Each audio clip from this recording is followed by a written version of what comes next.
Hi, everybody. Well, my slide, yeah, there they are. Awesome. I'm so excited to be here. I was here on this stage 2 years ago for React India, and I was so excited to come back. I actually didn't think that it was going to work, and I told the organizer, sorry, I can't make it. And then I thought about it for a month or two, and I was like, I just got to make it work. And so I did, and I'm so happy to be here. I absolutely love it here, and I want to bring my family to India one day, because it's lovely here. And you all are just what make it awesome. Because Planet Hollywood is India for me. I've never been outside of this hotel, but I love India because of you and what you bring to this event. And you're my window into India. I want to have more time here. So my talk today is about something that's disappearing from our product code. It's titled React and the Vanishing Network. Before we get into it, though, I want us to all stand up. Please, if you're physically able to join us, please do. Stand up. We're going to get blood flowing through our bodies so that we can understand this stuff better. So put your arms out in front of you like this. Try not to touch the person in front of you. Squat down and come back up. You can go as deep as you want, or just like a little one. We're going to do 12 of these together. I forgot how to count to 12 in Hindi, so I'm going to count in English, but you can count in Hindi. You count out loud with me. Ready? 1, 2, it's do, right? 3, 4, you're doing great. 5, 6. The smiling is good. Smiling is good, so smile. And then that's 8. Actually, I lost count. 1, no, just kidding. 10, 11, and 12. Okay, stretch over your head as high as you can. And over to one side, and over to the other. Awesome. Now let's do a backflip. No, just kidding. You can sit down. Thank you so much. This is important for your health, and blood flow improves your brain capacity. So we're going to start with a story. When I started out in software development, I was working at a company called Domo. We're a business intelligence platform, and I helped with this page. This is our card builder. It's a business intelligence platform. And I was an intern. I was asked to add a checkbox to the UI. And not just to the UI, of course, but to persist it in the database and have it come back. So, but I was just the UI portion. Somebody else was handling the back-end stuff. And so I said, oh, yeah, OK, sure. So I go and investigate what that code base looked like. Oh, and it wasn't actually this checkbox. This was just the best image I could find. But it was like that.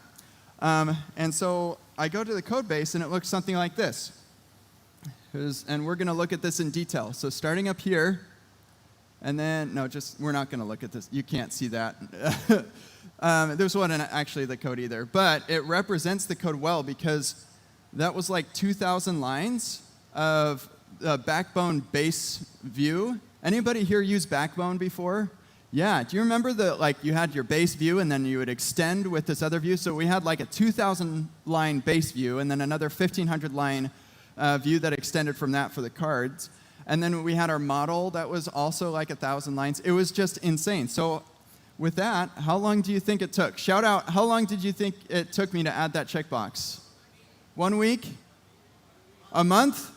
It wasn't a month.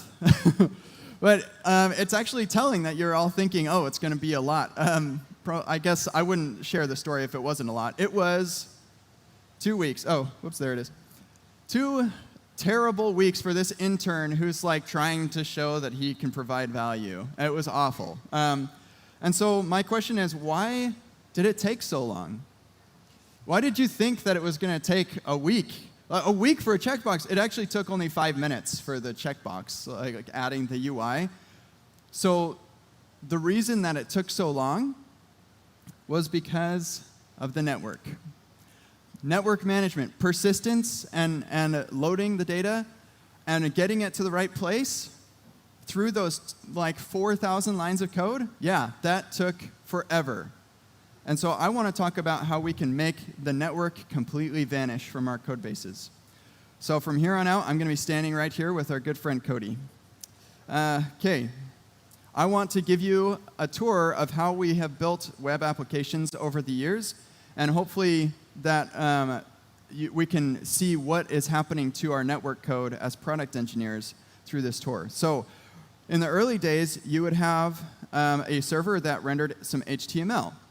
And you would say, OK, let's get a count from, oh, I'm so glad that my AI assistant is working. Man, coding without AI would be a disaster. And we're going to have an h1 for the count right here. Save that. And boom, we've got our count. Awesome. And then we want to update that count. So we're going to add a form. Nope, that is super not the way we're going to do this, Cursor. Thanks, though. Dang it. I really actually depended on Cursor to do a lot of this for me. If it's not working, then I'm going to be in trouble. Yep, OK, good. Because I just don't have enough time to type it all myself. OK, so we're actually going to have a button with the name, increment, and decrement. There we go. So name and change, value of -1, and value of +1 or +1. Did you know buttons can have names and values? That's interesting. We're also going to make sure that these are submit buttons. OK, great. So now I've got increment and decrement. That isn't working right now because we do have to manage that network code a little bit. That's posting to the update count URL, and we need to handle that. So we're going to say, when I get a post to update count, we're going to take the body. We actually need the form data. We're going to get the change, and then we're going to change the count. And then we'll redirect to the home page, which will lead us back to this, where it will get the latest count and render our latest count. So let's make sure that's working. Nope, we don't want to confirm resubmission. Here we go. Increment, decrement. Awesome. So that's working. Awesome. And we could even make it more clear what this is. There we go. So there's not a lot of network code in here. When we were building applications in this way, you literally just had, like, I specify my action, and then I handle my action. That's basically your network code. You also have the redirect. I suppose that's like sort of network. It's more routing than it is network code. And that's because the browser is handling all of this stuff for us. We didn't actually have to do this ourselves. But the problem is, there are a couple of problems. Focus management is a problem. So if I'm a keyboard-only user, and I want to hit increment, but I want to increment it to 10, I'm going to hit increment. I get a full page refresh. And so now I have to tab again, and then tab again, and then tab again, and tab again. It's a big pain. So focus management is a problem. And there are a number of other issues that led us to what I call the progressively enhanced multi-page app phase of development. I call it a PEMPA. And in this phase, we decided, hey, we want to keep the existing functionality, but we want to enhance it to give the user a better experience. And so we're going to add JavaScript. So here we're going to add a script for UI index. And if we go over to our UI index, now we can add a DOM content loaded listener. But let's add an alert here. One time when I was at Domo, I added an alert. Here, that actually works better. I added an alert to reproduce a cross-site scripting bug in our chat. And I did it in production. So our users got this big alert that said, "You've been hacked." Whoops. Yeah, don't do that. But yeah, so our server is not responding with this file, and that's because we need to configure our server to respond with that. And that's technically some more network code, right? I have to add the script tag, and I have to make sure that the server can serve that. Yeah, we've got to add some more network-related code, and now I've got hi in there. But with that now, I know that I can add my event listener. Nope, that's not at all I want. I want to document.add event listener, DOM content loaded. Awesome. So once the DOM has loaded, now I can enhance the user experience. I can get the counter form by its ID. I'm going to have to go back over here to add that ID to our form. Counter form. OK, so now I have the form. I can add an event listener, whoops, for the submit. And then I can prevent the default behavior because we don't want the full page refresh. We're going to turn the form into a form data object. This is what the browser does, except the browser also knows how to turn whichever button they clicked on into part of that form submission. So we've got to do a little bit more work here to take the event submitter. No, if there's a submitter, then we're going to say form data append event or event.submitter.name and append that value. So whichever button you click on, that is also going to be a part of the form submission. And then we need to make a request to the form action. So we're going to fetch whatever that form action is configured to. with whatever form method that is, and we'll send that form data. So we're basically doing what the browser does because we prevent the default behavior.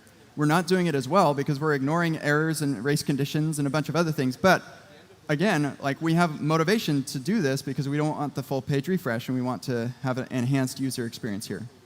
So once that response comes back, well, we want JSON data, right, so that we can update the count. And so we have to go back to our endpoint. And the challenge here is we want both the old behavior to continue to work in case the JavaScript failed to load or something, and we also want the new behavior to work. So we're going to get our updated count. And if the request has an accept header of text HTML, that means they're doing a full page refresh. They're expecting a document. So we'll redirect them. Otherwise, we'll send them the updated count. And so now, the other thing we have to do is there's a level of indirection here. We need an ID on our count. So let's come up here. We'll add the ID here. And this should work now. Hopefully it works. Increment, and boom. Look, now I can increment like a bajillion times, and it works perfectly. Focus management is no longer a problem. But we can do even better now because we can give the user some pending UI. Before, if the network was slow, you'd get a favicon spinner right here. But now we can do something a little bit more like in the user's face, like right where they're at. So here's what we'll do. We're going to add a div with counter buttons. And then we'll come down. Actually, let's make that an ID. And then we'll grab that counter buttons right here. And when we start this form submission, let's set its opacity to 6. And then down here, we'll set it back to 1. But what if there's an error? What if like this throws an error? So let's wrap all this in a try-catch. We don't actually care about the error. We'll just say finally. Move all this stuff up in here and put this in the finally. And now, no matter what, it's always going to give us back that opacity of 1. And let's refresh here. We'll go to our network and throttle it to slow 4G. And now we get that nice pending UI. Well, you could do a spinner, whatever, but the point is that this is an improved user experience from what we had before, and that's why we did this. But what was the cost? Huge. It was huge. There's a lot of cost here. Before, it was so easy. We just had this handle, and like, oh man, we got to handle the progressive enhancement piece. We have to serve up static assets, which you probably were doing before, but you had to add the script tag. You had to add a bunch of IDs. There's a lot of indirection here. And, oh, guess what? A user comes and says, hey, instead of a colon, I want an exclamation point. OK, sure, exclamation point. So now we've got an exclamation point. That's great. OK, ship it. We're good. And then the user uses it, and they hit increment, and it changes to a colon. What happened? Oh, well, actually, we have some duplication between what generates the HTML and what updates the HTML. So we got to update that in 2 places. Oh, brother, hate that. And imagine spreading that across an entire application. This was hugely painful and led to the next phase in our development, which was, hey, what if we just delete all this? Then we don't have duplication. And so that's what we do in the next phase when we get into the early React days, or even before that with what I was doing with Backbone. That was all client-side application, single-page app. And so if we get into that phase, we say, you know what? This HTML, it's garbage. We're getting rid of that. We're going to make this an API that returns JSON. And instead, we're going to serve up the public directory, which has an index.html. And if nothing matches, then we have client-side routing. So we'll just let the client handle that. So 404s don't exist anymore. They're just like, it always is a 200. And then the client side is going to manage all the routing for us. OK, so let's take a look at our index.html. You know, it's pretty typical. You're probably familiar with this. It's just, actually, back in the day, I used to do this. I'd use this totally works. And a React, I don't know. Like some of you who have gone through EpicReact actually probably saw some of this. I used to teach with this a lot. I just think it's kind of cute. Look, it's the React logo as my ID. But I'm going to need to make sure I update this too. So we just have an empty shell for an index.html. Eventually, we learned how to statically generate that so that it wasn't necessarily an empty shell. But what this gave us was the ability to not worry about the duplication. And in fact, now update count, it's no longer accepting form data. We've just got a JSON API. OK, and so here's my body. And we can use that. We no longer care about progressive enhancement. That was what happened with the SPA architecture. We're just like, who cares about progressive enhancement? Now I can work in React. And now I'm really happy, right? I'm at a React conference. We're excited about being able to use React. So let's see where we're at so far. We got count as null. OK, so we're not initializing the count properly. So let's first implement this reducer. It's a pretty typical standard switch reducer sort of thing. So we have our fetch. We also are going to have a case for the updates, which actually is just going to be the same for us.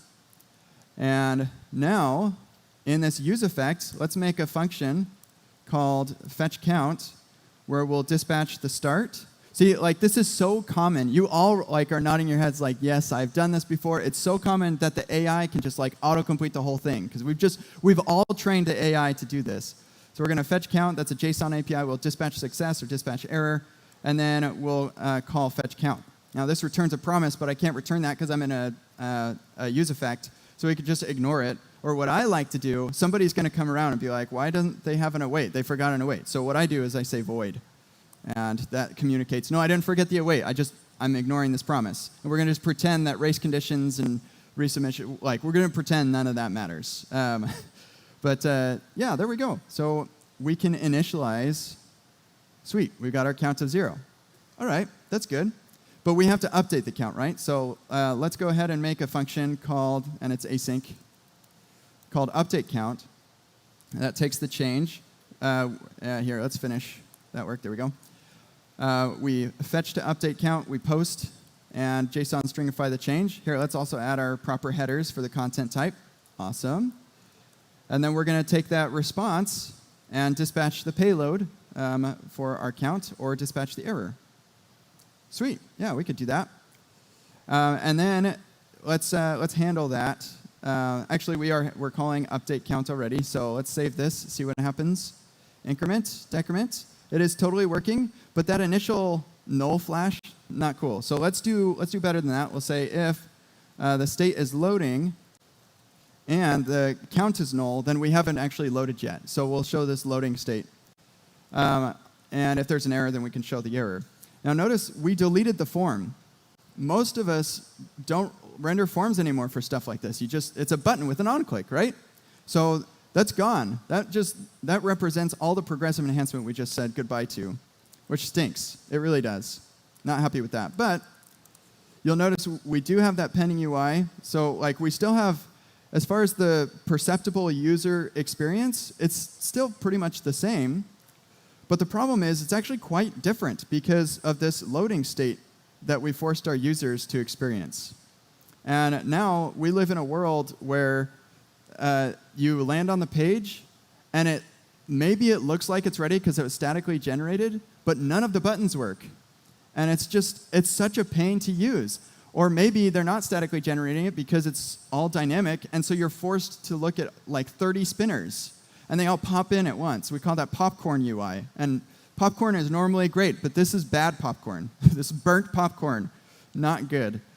So this is a kind of a frustrating experience, but it did solve the big problem that we had with duplication. So like, OK, that's better. And now we also have a bundler now, and so that can kind of help us get the right JavaScript on the page. And so some things are better, but there are a lot of things that got worse. And so we moved on in pursuit of a better user experience to Framework React. And with Framework React, we got into this phase that I call the PESPA architecture. That's a progressively enhanced single-page app. So we still care about progressive enhancement and things working before the JavaScript shows up, but we also care about the user experience for the user that's on the page. And so in this world, I'm going to simulate a remix-like framework. Now, you can actually go through this. This is kind of a workshop that I'm showing you here. You can go through all this yourself if you want to dive deeper. And I've implemented like a mini remix type of architecture here. It's kind of simulated, but it works pretty well. And so the way that this works is you have a loader and an action, and these run on the server only. And then you have your counter, which runs on the server for the server render, and then the client for hydration. And so now my loader can say, hey, let's grab that DB module, and then let's get our count from the database, and we'll send that to the UI. Super. And then right here, we can get our count from our use loader data. Well, in Remix, you don't have to do this, but in here, we're going to have to do this. There's a little bit of network going on right there. Let's see. I think that should actually get us in a working state if we didn't have an internal server error. Let's restart that server. I may have messed something up. I need to see logs. Where are my logs? Here we go. Data is not defined. All right. Where's data? What are we talking about? Oh, yeah. This needs to be called data. There we go. OK, sweet. And I don't want to be on slow3g anymore. Awesome. So now we load data. And what's cool is we no longer have that loading state because we're rendering on the server. So awesome. This is a much better user experience. No more loading spinners everywhere. Now, like you could have some performance problems on the back end to generating that HTML. That's not going to be React's fault. That's going to be like your caching or something, or like bad database queries or something. But once it gets to the client, it's ready.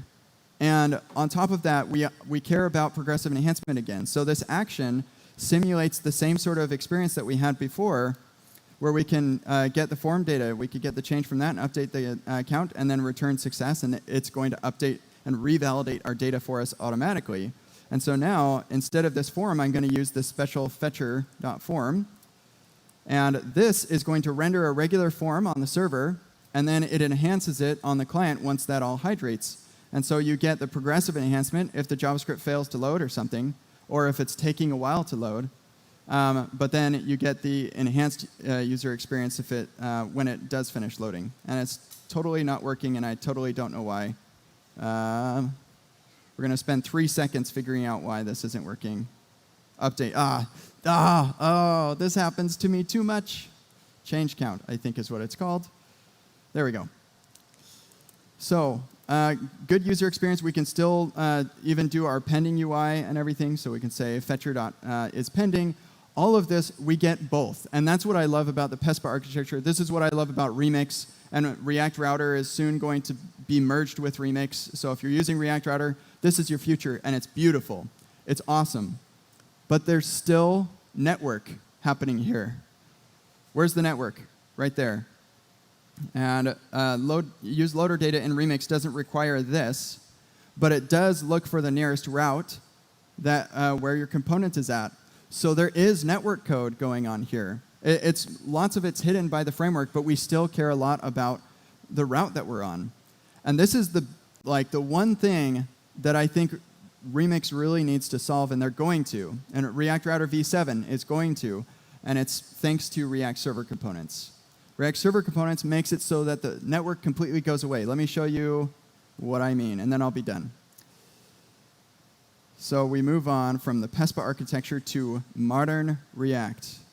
This is what we all are waiting for, and it's so great. So with modern React, I do need to restart this server for sure.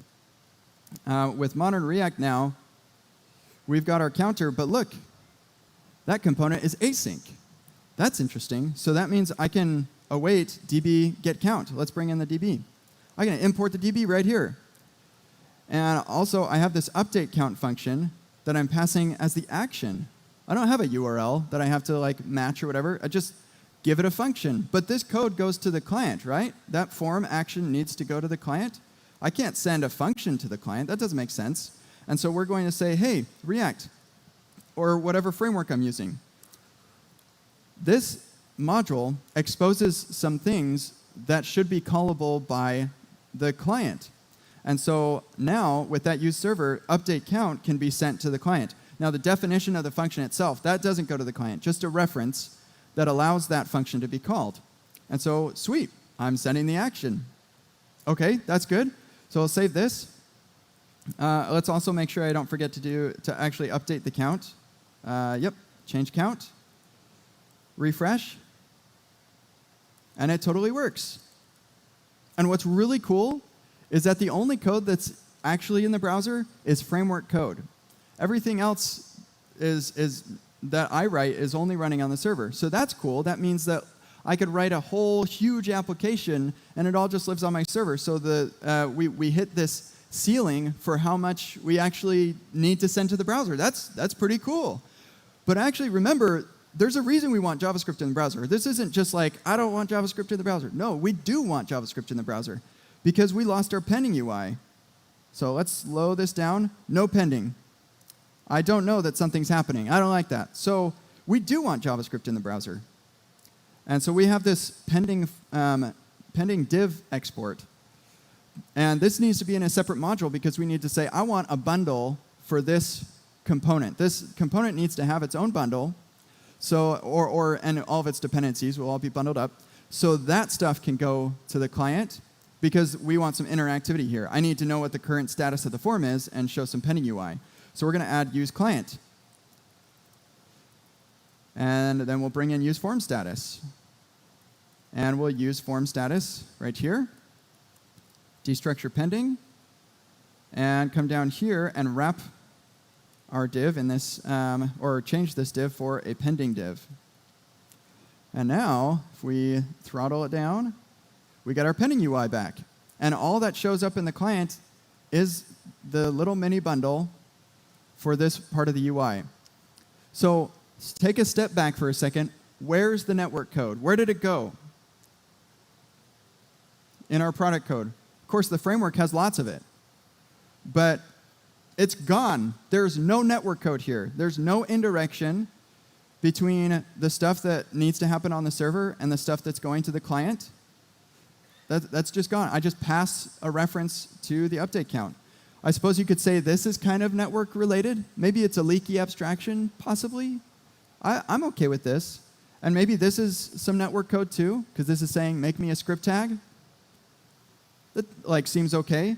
What I love about this is that I know this isn't JSX because we're running like raw JavaScript. There's no tools going on at all. So when you look through this, you can really understand what's going on. So hopefully, you forgive me for the lack of JSX. But we're just composing components. Wow, across the network. That is super cool to me. I am so jazzed about this. Our network has vanished. This is my application. And there's no network code at all. So send this back to Kent the intern, taking 2 weeks to add a single checkbox. I think I could do that a lot faster now.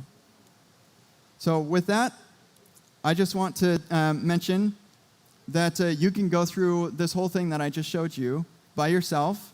It has all the instructions. You saw there's a lot of written material and stuff. So if you want to dive in deeper, then go through that. This is part of EpicReact.Dev. I just launched this a couple weeks ago. Version 2 has been released. It's now all React 19. It's TypeScript. It's awesome. Definitely give it a look. It's actually, how many of you here have had a license to Epic React? Thank you so much. Wow. Tell your friends that if you liked it, tell your friends. If you didn't, then just zip it. No, just kidding. Tell me if you didn't like it. And with that, I just have one more thing I want to say. You're all super. Thank you so much. That was such a great way to start the conference. Thank you so much. Kent C. Dodds, everybody. Thank you. Wow.